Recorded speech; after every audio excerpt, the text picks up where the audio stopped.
السلام عليكم ورحمة الله تعالى وبركاته وصاحبك شاهد في ثاني horta waxaa jira xanuuna aan anagu gacanteena ku dooranay iyo xanuuno ay noo dooran ehelka iyo markaasi dhaqanka aynu leenahay xanuunadaasi aad gacanta adig ku dooratay waa kuwa aad sixi kartid laakiin xanuunada lagu dooro ama ehelka ku dooran ama dhaqanka ku dooro waa kuwa aad sixi karin laakiin aad ku dadaali kartid sida aad ugu gudbi lahayd ama aad wado u heli kartid ma sixi kartid laakiin wada ayaa u heli kartaa wadadaasi waxayna sababaysaa in xoogaa culayska uu ka yaraado sidaan ognaanay horta qofka bilaadanka waxa wanaagsan inuu og yahay inay jiraan afar shay afartaasi wixii dheer waxa la yiraahdaa dhibaateyn naftaada wax dhibaateynaya xanuun ha noqoto ama waxyaabo kale ha noqdaan markaas aad dhibsanaysid afarta waxay tahay number 1 nolol badanaa sidaan ognaanay qofka hadii uu nolol haysto kadib qofkaas wuxuu noqonayaa qof miir qaba nolol hadii si jirin qofkaas wuxuu noqonayaa qof waalana de lama xisaabsado oo macnaha de wuxuu ku dhaqmayo iyo sidoo u dhaqmayo iyo wuxuu sameeynaya ama sida uu fikirayo waxay noqonayaan wax markaasi lala yaabo ama la fijaco markaasi dadka kale ay ka naxaan ay u arkaan qofkaasi inay marka dambe iska xirxiraan laakiin noloshu markay timaado kadib waxa imaanaysa qofku inuu xasuusto in Ilaahay uu jiro number 1 nolol number 2 xasuusta alle markay timaado qofku waxa ku dhalanayo inuu rumeeyo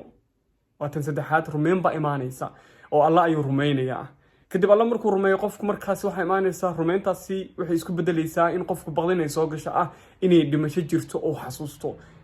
كدب دمشادو قفكاسي مركو وكبغيو وحيابا بدن بهاقاقيا قفكاسي وحا إيمانيسا إنو قفك لدباتينين إنو سن قفنا عاينين إنو سن معناها دي وحيابا غارو كدعين حتو يوصا سمينين مركاسي وحو قفكاني أهاني قف إيمان كيسو سريو وايو iimaankiisu markuu sareeyo waxa jirta qofkani inuu rumeynta ay ku badan tahay dhimashana uu ka baqayo badana markaad aragtid dadka xiriirka marka laga hadlayo ama aad arkayso qof la dhacay oo qof aan ka baqaynin inay dhimasho jirto oo qof aan ka baqaynin ama aan jirin ba iimaan aad arkaysa qof si lillahi aad u jeclaanaysid oo aad caloosh u furaysid oo aad waqti la qaadanaysid saasoo ay tahay dhibaato aad kala kulmaysid oo qof de marka horeba nolosha aan fahansaneyn oo noloshiisa inuu nool yahay أنا وضحي سنين قفكم مركوس وضحي سنين وأتكاني سا مركاسي إنها تسفهنتان ويا نلوش مركي أي صوب لعبته قفكم حيماني سا إنه إلهي رمايو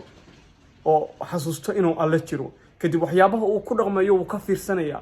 هدو بين شيء جيو حلقة يابا إنه دب سكول عليه يسيرادو بين هذا وابدتي واحد نقول سقفان إيمان لهن مركو حيابه قار وأنا رنتك الشكتا لكن قفان مركو هرب نلول هي سنين ويفوزاني سا إن معناها دي وبين شيء waayo waxaana jirin iimaan waxaana jirin rumeyn baana jirin alla ka cabsi baana jirin waana tan keenta badana waxyaabaha qaar inaad adigu marka daacad tahay inaad la kulantid qof aan daacad ahayn marka hore waa inaad fahantaa horta qofkaana nolosha la wadaagaysid ma fahansan yahay nolosha ma yahay qof aaminsan inay nolol jirto kadib markaad ogaato qofkaana inuu aaminsan yahay inay nolol jirto qofka farxi karo qosli karo dhool cadeey karo hadallada qaar aqbali karo عكس وسمي كرو مركز بعد نقول كرتا قف كاس قف أنا عدي كرتا قف كان يدرس بالنا نقنيا نولش عن لو داقيا لكن قف أنا مركو هرب نولش فهن زنين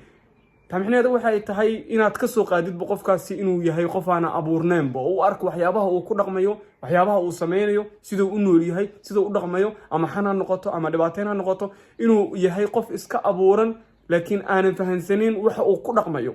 قف أنا فهن زنين وكل رقمينه ده وحول بكفره